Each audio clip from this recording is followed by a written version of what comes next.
Christmas Eve always made Maple Street feel smaller, warmer, closer. By 10 o'clock, every house glowed with soft yellow lights and plastic reindeer cast long shadows over quiet lawns. Mara liked that feeling. It made the cold seem gentle instead of cruel. She was alone this year. Her husband worked night shifts at the hospital, and her parents lived 2 states away. She had cocoa in a red mug, an old movie playing quietly, and the tree lights blinking in patient rhythm beside her. At exactly 10:47 p.m., someone knocked. Not rang. Knocked. 3 slow, hollow taps. Mara smiled. Carolers. She padded to the door in her socks and flipped on the porch light. 4 people stood on her doorstep. 2 women. 2 men. All dressed in old-fashioned winter coats, the kind from black and white photos. Long scarves. Wool gloves. Their hair was slicked down and stiff like they'd stepped out of another decade. They were smiling. Too wide. Good evening, one of the women said softly. May we sing for you? Mara hesitated. Something about their eyes felt wrong. They didn't blink. Not once. Sure, she said politely. They began singing Silent Night. Their voices were perfect. Not beautiful perfect. Like a recording playing from hidden speakers. Every note hit exactly, mechanically. No breath, no tremble from the cold air. Mara felt goosebumps rise on her arms. Halfway through the second verse, she noticed something else. They weren't looking at her. They were looking past her. Into her house. Into the hallway behind her. As if someone stood there. She glanced back. Nothing. When she turned forward again, the singers had stepped closer. Not a single footstep heard, but they were now at the very edge of the porch, inches from her. Still smiling. Still not blinking. Her stomach tightened. I think that's enough, thank you, she said, forcing a laugh. They stopped mid-note. Instantly.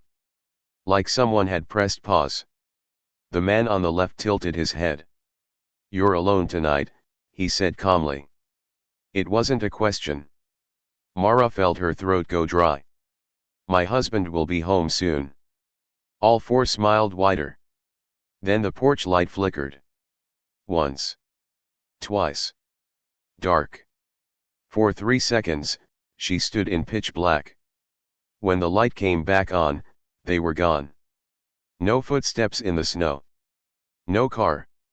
Nothing. Just 4 sets of deep footprints leading straight to her door. And none leading away. Her heart hammered as she shut and locked the door. She ran to the window. The street was empty. Then she heard it. Very faint. From inside her house. Silent night, holy night. Coming from the hallway behind her. Daniel hated spending Christmas at his grandmother's cabin. No signal. No neighbors. No distractions. Just woods, snow, and silence that pressed against your ears. But after she passed, the family insisted someone check the place each winter. Pipes froze. Animals broke in. Daniel drew the short straw. He arrived at dusk. The cabin sat buried in snow, smoke curling gently from the chimney. He frowned. No one had been here in months. The front door creaked open. Warm air greeted him. And the smell of burning wood.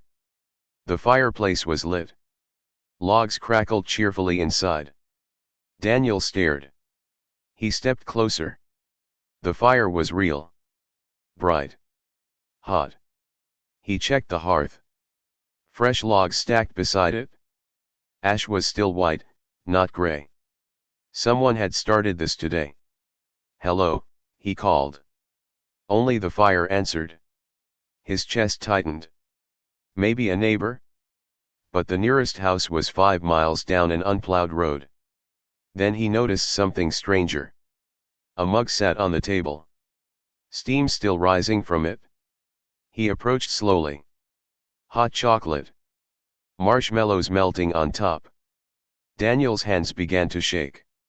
That's when he heard the rocking chair. Creak. Creak. Creak. In the corner. It was moving. Very slightly. Back and forth. No one in it. He stepped backward, breath shallow. The chair kept rocking. Then stopped. Suddenly. As if whoever sat there had just stood up. Daniel turned toward the hallway. Wet footprints marked the wooden floor. Bare feet. Fresh. Leading from the fireplace. Toward the bedroom. He swallowed hard and followed them. They stopped at the bedroom door. Which was closed. He hadn't closed it. Daniel's hand trembled as he turned the knob. The room was empty. But the bed. The blankets were pulled down. And the pillow had a dent in it. Like someone had just lifted their head. That's when the temperature dropped. Instantly. The fire behind him went out. He heard it die. The last crackle fading into silence. And in the dark reflection of the window, he saw it. Someone sitting in the rocking chair again. Lena lived alone in an apartment complex where no one knew each other's names. Perfect for her. Quiet. Private. Predictable. On Christmas morning, she woke up to sunlight and the faint scent of pine from her small artificial tree.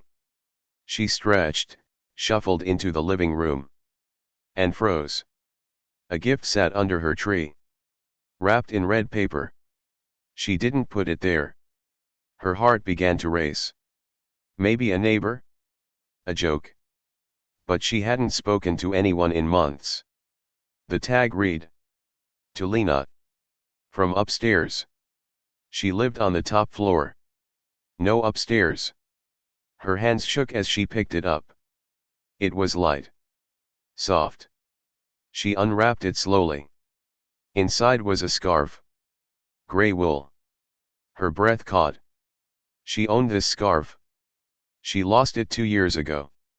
At a bus stop. She remembered clearly. She turned it over. There was the tiny burn mark from when she dropped ash on it. Her stomach dropped. She rushed to her door. Still locked. Windows sealed. Nothing disturbed. Then she noticed the floor. Tiny flakes of snow leading from the tree. Across her living room. To her bedroom. She followed them. Each step heavier than the last. The trail ended at her closet.